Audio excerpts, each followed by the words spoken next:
नमस्कार दोस्तों, स्वागत है आपका आज के करंट अफेयर में। आई होप आप सभी लोग अच्छे होंगे, लगातार अपनी पढ़ाई कर रहे होंगे। आज के कुछ हम करंट अफेयर के बारे में बात करेंगे जो आपके एग्जाम की दृष्टि से महत्वपूर्ण होते हैं।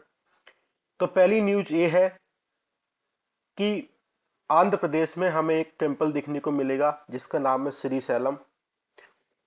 उसको हमारी माननीय राष्ट्रपति जी ने एक प्रोजेक्ट के रूप में एक प्रसाद स्कीम है, उसके अंतर्गत उसका डेवलपमेंट करने के लिए उसका उद्घाटन किया है अंडर द प्रसाद स्कीम। ठीक है, तो हमारे लिए और ये जो टेम्पल हमको देखने को मिलेगा, जो हमारे इंडिया में 12 ज्योतिर्लिंग हमको देखने को मिलते हैं उनमें से एक है, तो और भी हमारे लिए महत्वपूर्ण हो जाता है कि हम इसका डिटेल में अध्ययन करें। ठीक है, और 12 जो ज्योतिर्लिंग हमको देखने को मिलते हैं उनके लोकेशन के बारे में जानें। ठीक, तो सबसे पहली बात यह है कि जो श्री सैलम टेम्पल है उसका प्रसाद स्कीम के तहत क्या किया गया है, एक प्रोजेक्ट का उद्घाटन किया गया है माननीय हमारी राष्ट्रपति के द्वारा। और एक मिशन और है, नेशनल मिशन और पिलग्रिमेज रिजर्वेशन स्पिरिचुअल हेरिटेज के तहत इसका एक मिनिस्ट्री ऑफ टूरिज्म के तहत काम करता है और इसके तहत मतलब कि डेवलपमेंट करने का प्रयास किया जा रहा है ताकि अधिक से अधिक हम जो पर्यटक हैं, अधिक से अधिक जो टूरिस्ट हैं वो यहाँ पे आ सकें और यहाँ का टूरिज्म लेवल अधिक से अधिक बढ़ सके। तो जो प्रसाद स्कीम है उसको सेंट्रल सेक्टर की स्कीम है, मतलब कि 100% फंडिंग कौन देता है, केंद्र सरकार देती है इसका डेवलपमेंट करने के लिए, ताकि जो हेरिटेज टूरिज्म है वो हमारे देश में बढ़े और जो उसके जरिए जो हमारा जो जनरेशन होता है एम्प्लॉयमेंट का और इकोनॉमिक डेवलपमेंट होता है उसके द्वारा हम अच्छी से काम कर सकें। तो अब हमारे लिए महत्वपूर्ण हो जाता है कि श्री सैलम टेम्पल जो कि आंध्र प्रदेश के कुर्नूल डिस्ट्रिक्ट में हमको देखने को मिलता है। और सबसे महत्वपूर्ण बात यह है कि जो नल्लामला हिल्स है हमको आंध्र प्रदेश में, उसके कृष्णा रिवर के बैंक पे हमको देखने को मिलता है। तो इस बात को आप याद रखेंगे, काफी महत्वपूर्ण है। अक्सर यूपीएससी के द्वारा प्रश्न पूछा जाता है कि कोई भी हेरिटेज साइट किस रिवर के किनारे हमको देखने को मिलती है। ये 2 बार प्रश्न पूछा जा चुका है, जी हम्पी के द्वारा पूछा गया, हम्पी किस नदी के किनारे स्थित है, जो एलोरा केव है, अजंता केव है, वो किस नदी के किनारे स्थित है। तो ये प्रश्न पूछा गया है। ठीक है, तो थोड़ा आपको याद रखना पड़ेगा। अब हमने बात की कि 12 ज्योतिर्लिंग में से एक है, तो ये लॉर्ड शिवा को क्या होगा, समर्पित होगा। लेकिन इसमें एक महत्वपूर्ण बात है कि इसमें लॉर्ड शिवा को लॉर्ड मल्लिकार्जुन स्वामी बोलते हैं। उसके अलावा ये समर्पित है गॉडेस ऑफ पार्वती, जिसको ब्रह्मा रम्मा देवी भी बोलते हैं। तो इसका मतलब है कि 12 ज्योतिर्लिंग में से केवल एक ये मंदिर केवल ऐसा है जो कि हमको शिव को भी समर्पित है और शक्तिजम को भी समर्पित है, मतलब कि शिव और पार्वती दोनों को क्या है, समर्पित है। ठीक है, और ये शेप ऑफ लिंगम के संदर्भ में हमको देखने को मिलता है। 12 ज्योतिर्लिंग में से क्या है, एक है, इस बात को आप ध्यान रखेंगे। और इसको क्लासिफाई किया जाता है one of the Paadal Petra Sthalam. ठीक है, पद्दल पेत्रा सतलम जो कि तमिलनाडु की तेवारम हाइमनस में हमको देखने को मिलता है। और इसको पुलुमावी नासिक इंस्क्रिप्शन में हमको देखने को मिलता है, जो कि सातवाहन डायनेस्टी से संबंधित हमको देखने को मिलता है। ठीक है, तो इसमें जो काम किया गया वो सातवाहन से संबंधित भी था, इक्ष्वाकु से भी संबंधित था, चालुक्य से भी संबंधित था, काकतीय से भी संबंधित था और विजयनगर एम्पायर से भी संबंधित था। तो ये टेम्पल हमें इतने साम्राज्यों से संबंधित देखने को मिलता है। एक सातवाहन याद रखेंगे, इक्ष्वाकु याद रखेंगे, चालुक्य याद रखेंगे, काकतीय याद रखेंगे और विजयनगर एम्पायर आप याद रखेंगे, इनसे संबंधित था। ठीक है, अब ये हमको जो नल्ला मिला हिल्स पे देखने को मिलता है, तो ये नल्ला मिला हिल्स आपको आंध्र प्रदेश में यहाँ देखने को मिलेंगी। आंध्र प्रदेश की अदर हिल की बात करें तो बेलीकोंडा हिल्स आपको इधर देखने को मिलेगी और पालगोंडा हिल्स आपको इधर देखने को मिलेगी और नागरी हिल्स आपको इधर देखने को मिलेगी। तो आप इनका एक सीक्वेंस याद रखेंगे, काफी महत्वपूर्ण है। इस नल्ला मिला हिल पे हमको श्री सैलम टेम्पल देखने को मिलेगा जो कि अभी चर्चा में है। ठीक है, तो इस बात को आप याद रखेंगे।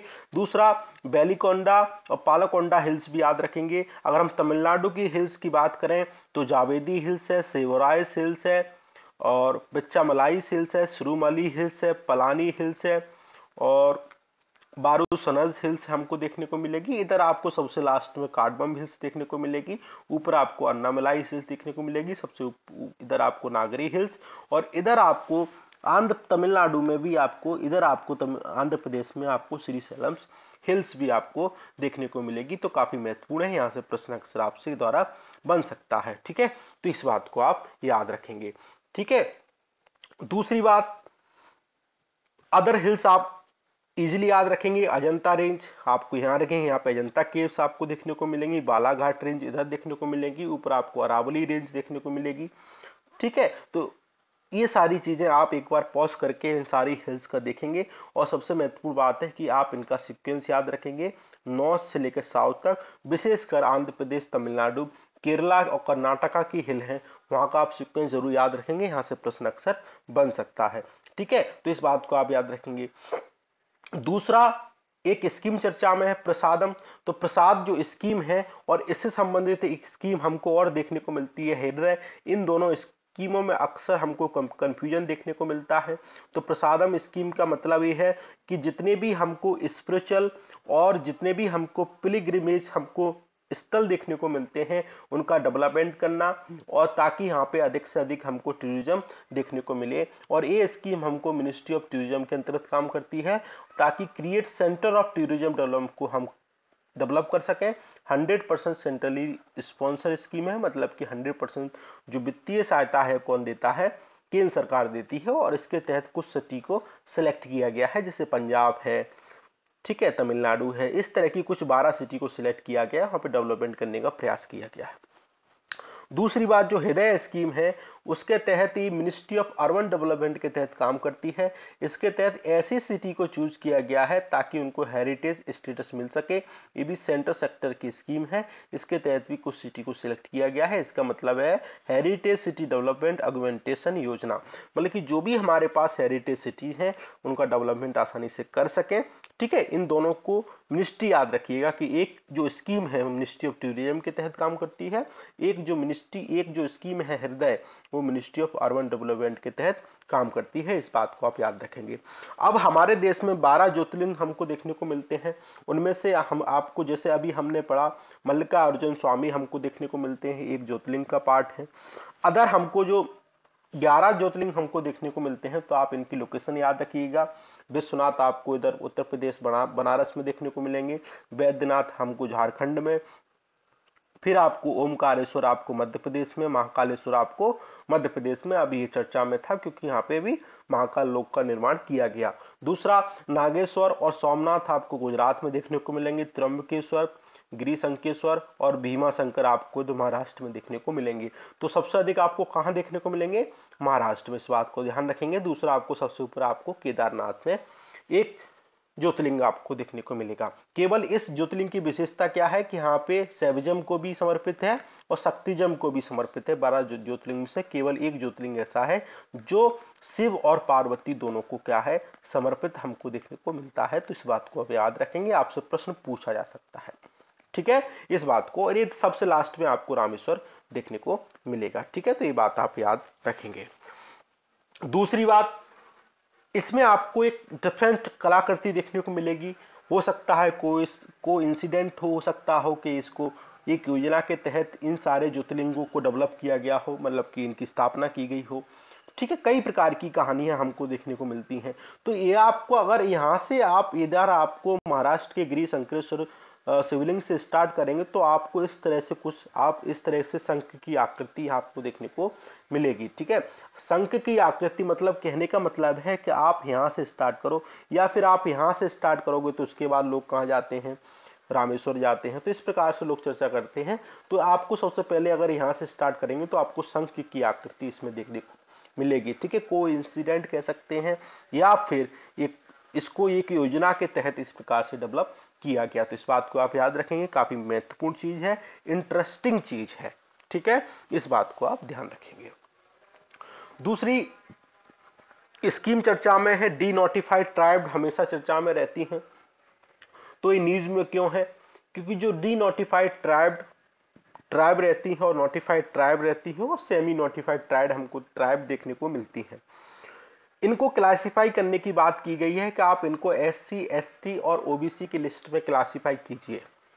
इसके तहत इनने कमीशन भी स्टेब्लिश किया जिसका नाम था नेशनल कमीशन, और इसको इद्दत कमीशन भी हम बोलते हैं, तो ताकि ये काम कर सके डी नोटिफाइड, नोटिफाइड और सेमी नोटिफाइड ट्राइब को SC ST और OBC की लिस्ट में क्लासिफाइड कर सके, ताकि इनके तहत इनको जो कुछ योजनाएं चलाई जा रही हैं उनको लाभ मिल सके। अब न्यूज में क्यों है कि पार्लियामेंट्री पैनल ने कहा है कि इनको डी नोटिफाइड ट्राइब को इस कैटेगरी करने में, SC ST OBC के करने में बहुत सारी देर लग रही है, बहुत डिले कर रहे हैं आप लोग। तो ये डिले के कारण इनको कुछ योजनाओं का जो लाभ मिलता था वो इनको नहीं मिल पा रहा है, इसलिए चर्चा में था।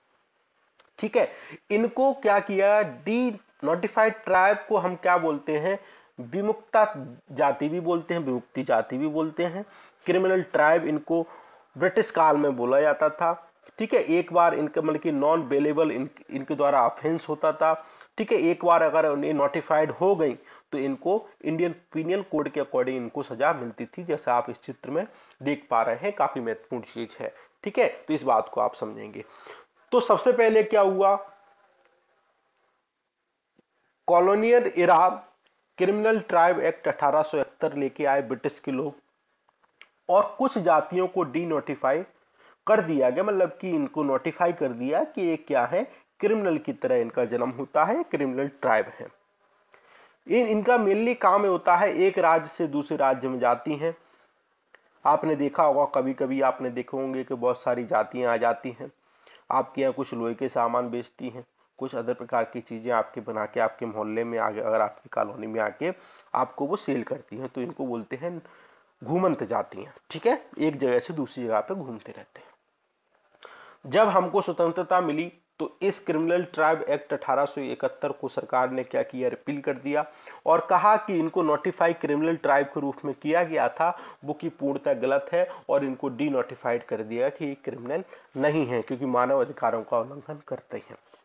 ठीक है, इस बात को आप ध्यान रखेंगे, और ये अपने जीवन यापन के लिए एक राज्य से दूसरे राज्य में या फिर एक प्लेस से दूसरे प्लेस में लगातार मूवमेंट इनका होता रहता है, तो इस बात को आप याद रखेंगे। तो इनके एम्पावरमेंट के लिए एक स्कीम चलाई जा रही है जिसका नाम है scheme for economic empowerment D notified tribes. तो ये स्कीम हमारे लिए महत्वपूर्ण है, और पार्लियामेंट्री पैनल ने यही कहा है कि आप सीट जो स्कीम इनके लिए चला रहे हो, और जो आपने पैनल इनके लिए गठित किया है, इनको SC ST OBC लिस्ट में कैटेगराइज करने के लिए, आप इनको कैटेगराइज करने के लिए डिले कर रहे हो, और जो स्कीम आपने चलाई है सीट, इनका लाभ इसलिए इनको नहीं मिल रहा है, तो आप इनको कैटेगराइज करने का काम शीघ्र करें और तीव्र करें। ठीक है, इस बात को ये इसलिए चर्चा में था। दूसरी बात, सीड स्कीम में क्या है, ministry of social justice empowerment के तहत काम करती है। सीड स्कीम का मतलब है कि जो डी नोटिफाइड ट्राइब है, नोटिफाइड ट्राइब्ड है और सेमी नोटिफाइड ट्राइब्ड है, उनका क्या कर सकें हम, एम्पावरमेंट कर सकें। और इसमें एजुकेशन से संबंधित बात की जाती है, हेल्थ से संबंधित बात की जाती है, लाइवलीहुड से संबंधित बात की जाती है, और हाउसिंग से संबंधित बात की जाती है। ये क्या है कि अम्ब्रेला स्कीम है, एक ही छत के ऊपर इनको सारी सुविधाएं इस स्कीम के तहत उपलब्ध करा दी जाएंगी, ताकि ये अच्छा इनका शिक्षा के क्षेत्र में आगे बढ़ सके, इनका स्वास्थ्य अच्छा हो, इनको जीवन यापन के अच्छे अवसर मिल सके, और इनको घर रहने के लिए घर मिल जाए प्रधानमंत्री आवास योजना के तहत। तो सारे काम इस स्कीम के तहत किया जाता है, तो इस स्कीम को आप याद रखेंगे।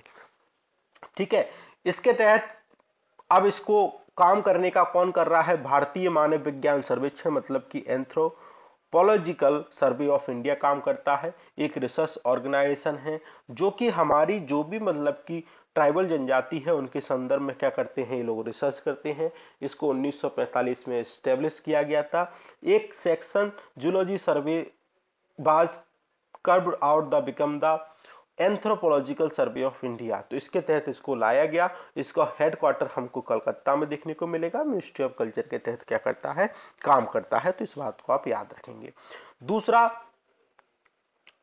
कैग ने कहा है, कैग आजकल बहुत कुछ कह रहा है, और पार्लियामेंट्री कमेटी भी आजकल बहुत कुछ दे रही है, इसलिए हम सारी चीजें पढ़ते हैं। तो कैग ने कहा है कि आसाम में जो national register of citizen updation किया गया उसमें बहुत सारी कमियां हमको देखने को मिली, बहुत सारी चीजें हमें देखने को मिल रही हैं, तो ऐसा उन्होंने कहा है। ठीक है, तो क्या क्या रिपोर्ट है कैग की रिपोर्ट है कि आपका जो अपडेटिंग प्रोसेस है, आपने जो हाईली सिक्योर और रिलायबल सॉफ्टवेयर का उपयोग किया है वो क्या है, बहुत ही गलत तरीके से मैनर में उसका डेवलप किया गया है। ये आपके डेटा को टैंपरिंग कर सकता है। इसकी इस प्रोजेक्ट में आपकी कॉस्ट ये आपको बढ़ा सकता है। ये आपके, अगर आप सॉफ्टवेयर को अपडेट करते हैं तो आपके ऊपर ओवर बर्डन आ सकता है। तो ये सारी चीजें इन्होंने कही हैं कि आप इस सॉफ्टवेयर के बारे में अच्छे से एनालिसिस करें, और इसलिए यहाँ पे कुछ कमियां देखने को मिल रही हैं। तो एनआरसी के बारे में आपको पता होगा, एनआरसी का आपको ओरिजिन आसाम अकॉर्ड से संबंधित 1985 में देखने को मिलता है। इससे पहले भी हमने एक पढ़ा था आसाम आंदोलन, क्या पढ़ा था, आसाम मूवमेंट। अब आसाम मूवमेंट का उद्देश्य था कि आसाम में बहुत सारे लोग माइग्रेंट होकर बांग्लादेश म्यांमार से लोग आसाम में आ रहे थे, और आसाम की जो डेमोग्राफी क्या हो रही थी, चेंज हो रही थी। अब अगर डेमोग्राफी चेंज हो रही है तो वहां की पॉलिटिक्स चेंज होगी, सिंपल सी बात है, वोटर का रुख बदलेगा। अगर पॉलिटिक्स चेंज होगी तो पॉलिटिशियन में क्या होगी, चिंता होगी। अगर पॉलिटिक्स में चिंता होगी तो वो आंदोलन करेंगे, कहेंगे हमको आसाम अकॉर्ड चाहिए, और आसाम अकॉर्ड में कहेंगे कि हमको आसाम में केवल वही व्यक्ति आए जो 14 मार्च 1971 से पहले या इस डेट पे आ चुके थे आसाम में, वही आसाम के सिटीजन कहलाए जाएंगे, और वही उनको वोट देने का अधिकार उनको मिलेगा। ये सारी चीजें थी वहां पे। तो इस एनआरसी को सबसे पहले 1951 में प्रिपेयर किया गया, फाइनली हमने 2019 में हमने इसको टोटली डेवलप कर दिया, मतलब कि अपडेट कर दिया, और ये प्रक्रिया केवल हमको अभी आसाम में देखने को मिल रही है, अदर किसी स्टेट में हमको देखने को नहीं मिलती। एनआरसी को अपडेट किया गया सिटीजनशिप एक्ट 1955 के तहत, और citizenship registration of citizen issue of national identity card rules 2003 के तहत हमने एनआरसी को अपडेट किया। ठीक है, अगर आप एनआरसी में अपने आप को प्रूफ, अगर आपको एनआरसी में अपने आप को नागरिक प्रूफ करना है तो वो नागरिक की जिम्मेदारी है कि वो अपने आप को एनआरसी का पार्ट प्रूफ करे। ठीक है, सरकार की इसमें कोई जिम्मेदारी नहीं है, वो फॉरेन ट्रिब्यूनल के पास जाए और अपने आप को ऐसा प्रूफ दे कि वो आसाम का नागरिक है, तो उसके ऊपर टोटली जिम्मेदारी केवल नागरिक की है। इस बात को आप याद रखेंगे। दूसरा, दो चीजें हमेशा चर्चा में रहती हैं, एक सेंसस, एक एनपीआर। एनपीआर तो बहुत दिनों से चर्चा में रहा, लोगों ने कहा कि एनपीआर के द्वारा सरकार एनआरसी लागू करना चाहती है। ठीक है, तो सेंसस, एनपीआर और एनआरसी केवल दोनों अलग अलग, तीनों अलग अलग चीजें हैं। तो दोनों में एनआरसी हमने पढ़ लिया, अब सेंसस और एनपीआर के बारे में हमको पढ़ना आवश्यक है।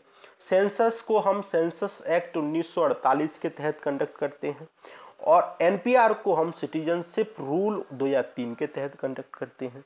पर्पज क्या है, सेंसस का पर्पज ये है कि इसके तहत हम, अगर हमारे पास डेमोग्राफी का डेटा होगा तो हम उस डेमोग्राफिक पॉपुलेशन के लिए पॉलिसी बना पाएंगे, प्लानिंग कर पाएंगे, उनको स्किल दे पाएंगे, ताकि हमारा इकोनॉमिक डेवलपमेंट सही डायरेक्शन में हो।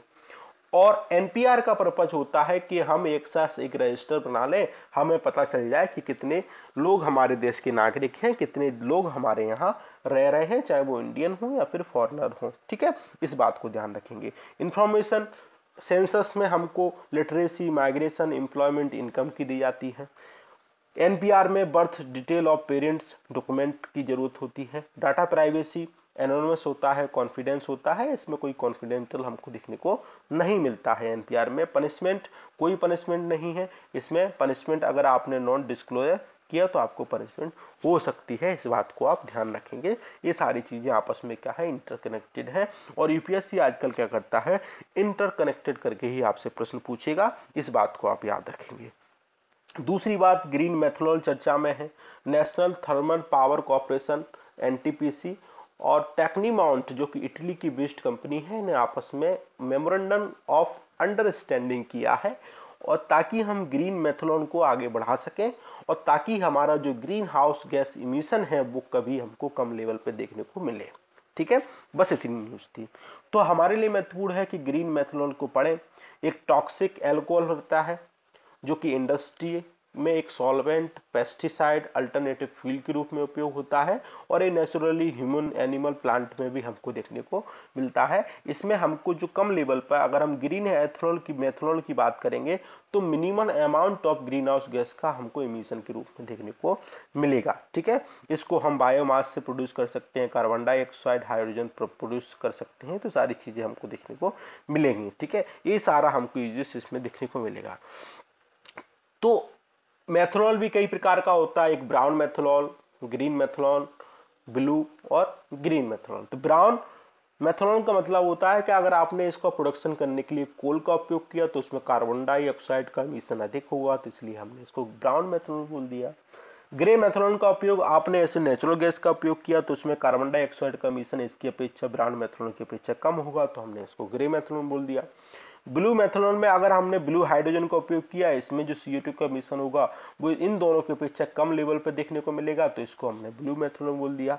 और ग्रीन मेथनॉल में क्या होगा, इन तीनों की अपेक्षा कम लेवल पे हमको ऐसा सोर्स लिया जैसे रिन्यूएबल एनर्जी ली, तो इसका कार्बन डाइऑक्साइड का मिशन कम लेवल पर देखने को मिलेगा, तो हमने इसको ग्रीन मेथनॉल बोल दिया। तो ये सारी चीजें हमको इंटरकनेक्टेड हम आसानी से देख सकते हैं।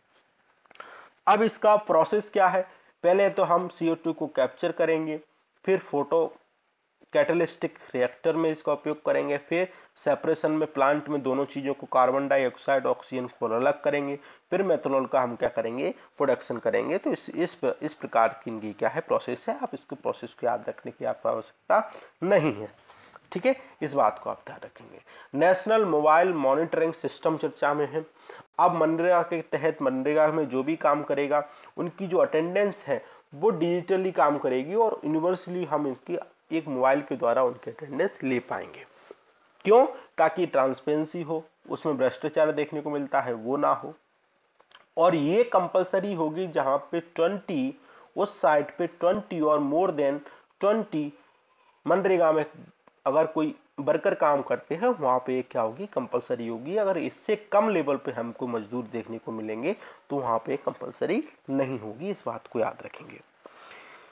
नेशनल मोबाइल मॉनिटरिंग सिस्टम को मिनिस्ट्री ऑफ रूरल डेवलपमेंट ने 2021 में लॉन्च किया। इससे क्या होगा, ट्रांसपेरेंसी बढ़ेगी, प्रॉपर मॉनिटरिंग बढ़ेगी स्कीम की, ये सारी चीजें अच्छे से होंगी। ठीक है, अटेंडेंस जियो टैग के माध्यम से, फोटोग्राफ के माध्यम से हमारे पास, मतलब कि मिनिस्ट्री के पास आ जाए करेगी।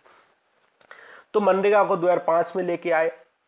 एम्प्लॉयमेंट एक गारंटी की स्कीम थी और इसमें जो मैनुअल लोगों को रोजगार दिया जाता है, अनस्किल्ड वर्करों को इनमें रोजगार दिया जाता है। मैक्सिमम कितने दिन के लिए, 100 दिन का रोजगार दिया जाता है। अगर कोई आपदा आ जाती तो 150 दिनों का इसमें रोजगार सरकार दे सकती है। इसमें अगर आपने एप्लीकेशन दे दी और एप्लीकेशन के 15 दिन के अंदर सरकार ने रोजगार नहीं दिया तो आपको बेरोजगारी भत्ता मिलेगा। क्या मिलेगा बेटा? बेरोजगारी भत्ता। इस बात को याद रखेंगे।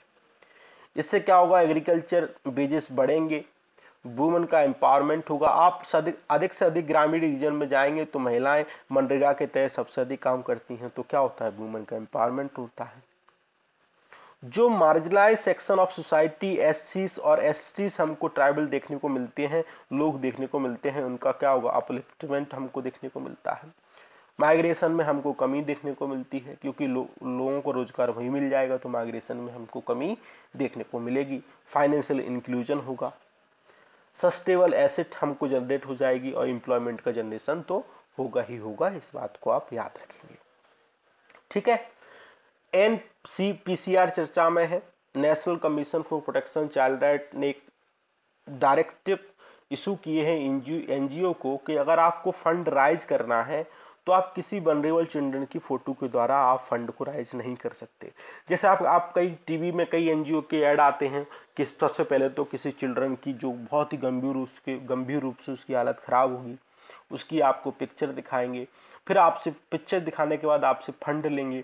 ठीक है, आपसे फंड देने के लिए प्रयास करेंगे। तो ये क्या है, ऐसा NCPCR ने कहा है, ऐसा बिल्कुल गलत है, आप ऐसा नहीं कर सकते, ये मानवता के उल्लंघन के खिलाफ है। ठीक है, 2013 में क्या हुआ था, यूके का एक NGO था खुशी, उसने सेव द चिल्ड्रन नाम से एक NGO था, 20 मंथ का ओल्ड बेबी हॉस्पिटल की बेड में इनने मल कुपोषण का शिकार था, और एक ट्रीटमेंट सेंटर इन टॉक में था, उनने इसकी पिक्चर दिखाकर वहां से फंड राइज करने की कोशिश की। तो इसलिए इस प्रकार की चीजें आप नहीं कर सकते, आप एनजीओ हैं तो किसी व्यक्ति की आपको उसकी पिक्चर आप रिवील नहीं कर सकते, इस बात को ध्यान रखेंगे। तो माल न्यूट्रिशन क्या होता है, सबसे पहले हमको देखने को मिलेगा अंडर न्यूट्रिशन। तो अंडर न्यूट्रिशन के द्वारा हमको, अंडर न्यूट्रिशन का मतलब है कि आपको जो पोषक तत्वों की जो आपको भरपूर मात्रा में आवश्यकता थी वो आपको नहीं मिली। तो इससे आपको स्टंटिंग हो सकती है। स्टंटिंग के मतलब है कि अगर आपकी एज के अकॉर्डिंग आपकी हाइट बहुत कम लेवल पर देखने को मिलेगी तो आपको इसको बोलेंगे स्टंटिंग। बेस्टिंग हो सकती है। बेस्टिंग का मतलब है कि आपको हाइट के अकॉर्डिंग आपका लो वेट देखने को मिलेगा, हाइट के अकॉर्डिंग आपको लो वेट देखने को मिलेगा, तो उसको क्या बोलते हैं, बेस्टिंग। अंडर वेट मतलब है कि आपका एज के अकॉर्डिंग आपका लो वेट देखने को मिलेगा, तो इसको अंडर वेट बोलते हैं। दूसरी बात, अगर आपको जो माइक्रो न्यूट्रिएंट है, आपके अंदर माइक्रो न्यूट्रिएंट की अगर आपके अंदर डिफिशियंसी मतलब कमी देखने को मिलेगी, तो इसको बोलेंगे lack of some important vitamin और मिनरल आपके अंदर कमी है। तो इस प्रकार के हमारे न्यूट्रिएंट्स हमारे समक्ष हो सकते हैं। ओवरवेट तो पता ही है, ओवरवेट हो जाता है, लोग पता ही नहीं रहता हम क्या खा रहे हैं लेकिन खाते ही जाते हैं, तो एक दिन वो बिल्कुल ओवरवेट हो जाते हैं, अपने बेड पे नहीं बन पाते, तो उसको बोलते हैं ओवरवेट। ठीक है। इंडिया में स्थिति है कि इंडिया में चाइल्ड जो माल न्यूट्रिशन है वो भी अलार्मिंग स्टेट में भी है, इस बात को ध्यान रखेंगे। अलार्मिंग स्टेट में हमको देखने को मिलता है। और इसका ग्लोबल हंगर इंडेक्स 2022 है, 121 कंट्री में से हमको 107 कंट्री में हमको स्थान देखने को मिला। ठीक है, इस बात को ध्यान रखेंगे।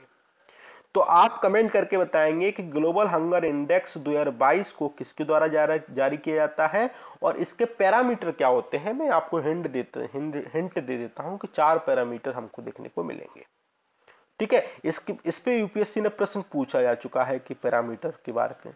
ठीक है, तो आप कमेंट करके मुझे जरूर बताएंगे कि इसके कौन कौन से पैरामीटर हैं और किसके द्वारा इसको पब्लिश किया जाता है। तो हमारे लिए दो चीज महत्वपूर्ण है, national commission for protection of child right, इसको commission for protection of child right act 2005 के तहत स्टैब्लिश किया गया। इसका मतलब क्या है, कि स्टैच्यूटरी बॉडी है, union ministry of women and child development के तहत काम करती है। 2007 से इसने काम करना प्रारंभ किया। इसका मैंडेट है कि बच्चों के लिए लॉ के बारे में समीक्षा करना, पॉलिसी देना, प्रोग्राम देना, सरकार को सलाह देना और यूएन के जितने भी कन्वेंशन हैं उनके बारे में सरकार को परामर्श देना, उनको इंप्लीमेंट करने की दिशा में सरकार के ऊपर परामर्श देना। और चाइल्ड को अप टू 18 ईयर के लिए इनके द्वारा, इस एक्ट के द्वारा इसको परिभाषित किया जाता है, मतलब कि डिफाइन किया जाता है। जुवेनाइल जस्टिस एक्ट 2015 ये भी ministry of women child development के तहत काम करता है। Juvenile delinquency law, juvenile justice care and protection of child act 2002 को तहत हमको देखने को मिलता है। इसने क्या किया, इसको रिप्लेस किया। और माइनर को आपने देखा, जब निर्भया का जब वो केस हमको देखने को मिला, तो माइनर 16 से 18 के बीच में आप उसको ट्रायल कर सकते हैं। इसमें 16 साल तक आप इसको देख सकते हैं चाइल्ड के रूप में। ठीक है, इस बात को ध्यान रखेंगे। दूसरा, रंगदम मोनास्ट्री चर्चा में है, जो कि लद्दाख में हमको देखने को मिलेगी। 200 से अधिक साल की हमको मोनास्ट्री क्या है, 18वीं सेंचुरी से पुरानी है, 18 सेंचुरी के आसपास हमको देखने को मिलेगी। कारगिल सुरू वैली में हमको देखने को मिलेगी। तो आपसे पूछा जाएगा सुरू वैली, तो आप बता देंगे लद्दाख में है। सुरू वैली आपको सुरू रिवर के आसपास देखने को मिलेगी और सुरू रिवर आपको इंडस जो रिवर है, जो सिंध रिवर है, उसकी क्या है, ट्रिब्यूटरी हमको देखने को मिलेगी। इस बात को आप ध्यान रखेंगे। और ये आपको गेलंगपा सेक्ट से आपको चीज देखने को मिलेगी, जैसा आप पिक्चर में देख पा रहे हैं। ठीक है, तिब्बतियन बुद्धिज्म मोनास्ट्री से संबंधित आपको सारी चीजें देखने को मिलेंगी। दूसरा, एनिमेशंस। क्या चीजें, एनिमेशंस, इसको सही कर लेना। Animations, visual effect, gaming, comics पे सरकार ने टास्क फोर्स का गठन किया था। उसने अपनी रिपोर्ट सरकार को दे दी और कहा कि आप नेशनल मिशन ऑन एनिमेशन चलाइए, क्योंकि मिनिस्ट्री ऑफ इंफॉर्मेशन ब्रॉडकास्टिंग ने इस रिपोर्ट को रिलीज किया और इस रिपोर्ट का टाइटल था release ABGC XR sector potential in India, कि जो ये इस प्रकार की इंडस्ट्री हमारे देश में देखने को मिल रही है, इसका पोटेंशियल काफी अधिक मात्रा में देखने को मिलता है और ये हमारे देश में 20 लाख पीपल को रोजगार दे सकती है और 17% ग्रोथ रेट हमको कमिंग 10 ईयर में इस प्रकार की इंडस्ट्री में देखने को मिलेगा और इसको 12 चैंपियन सर्विस सेक्टर में आप इसको इंक्लूड कीजिएगा, इस बात को ध्यान रखेंगे। बस इतना सा देखना है। अगर आपको एम्प्लॉयमेंट से संबंधित कोई भी प्रश्न आता है तो इसको आप कोड कर सकते हैं, आपका वैल्यू एडिशन हो जाएगा। ठीक है, इस प्रकार के आंकड़े रहे हैं कि 2020 से लगाकर 2025 तक 200 बिलियन के आसपास इंडस्ट्री हो जाएगी। 2025 तक 1.134 व्यक्ति यहाँ पे टोटल इंटरनेट यूजर हमारे देश में हो जाएंगे, तो उसका पोटेंशियल लगातार बढ़ता जा रहा है। 5G आ जाएगा तो और इसका पोटेंशियल बढ़ जाएगा। तो केवल डेटा को ज़्यादा याद नहीं रखना है, ये टॉपिक केवल मेंस के पर्सपेक्टिव से इंपोर्टेंट है। लेकिन हाँ, प्री में आपको XR पढ़ना है और कुछ नहीं पढ़ना है। ठीक है, इस बात को ध्यान रखेंगे। दूसरा, वीरबल दिवस चर्चा में है। जिस दिन आप क्रिसमस मनाते हैं उस दिन इन्हीं का हमको देखने को मिला, मैंने कि क्रिसमस से एक दिन पहले 26 दिसंबर को। तो इनके पुत्र थे। फर्स्ट वीरबल दिवस सरकार ने मनाने का मतलब कि सरकार ने कहा कि हमको फर्स्ट वीरबल दिवस मनाएंगे, वीरबाल दिवस, वीरबल नहीं, वीरबाल दिवस मनाएंगे। गुरु गोविंद सिंह के जो सन थे, एक जोरावर साहिबजादा बाबा जोरावर सिंह, साहिबजादा बाबा फतेह सिंह, इनको लड़ते हुए इनका हत्या कर दी गई। तो इसलिए के संदर्भ में वीर बाल दिवस मनाने की सरकार ने घोषणा की, पहला मनाया जा चुका है। शहीदी सप्ताह सरकार ने दिसंबर में मनाने का घोषणा की। गुरु गोविंद सिंह के एल्डर सन से साहिबजादा अजीत सिंह और साहिबजादा जुझार सिंह, इनका भी मृत्यु हो गई। ठीक है, इसलिए मतलब आपसे पूछा जाएगा कि वीर बाल दिवस किन की याद में मनाया जाता है, तो आप बताएंगे साहिबजादा बार जोराब सिंह और साहिबजादा बाबा फतेह सिंह की याद में मनाया जाता है। गुरु गोविंद सिंह 10वें सिख गुरु थे, पटना में इनका जन्म हुआ, बिहार से संबंधित हैं।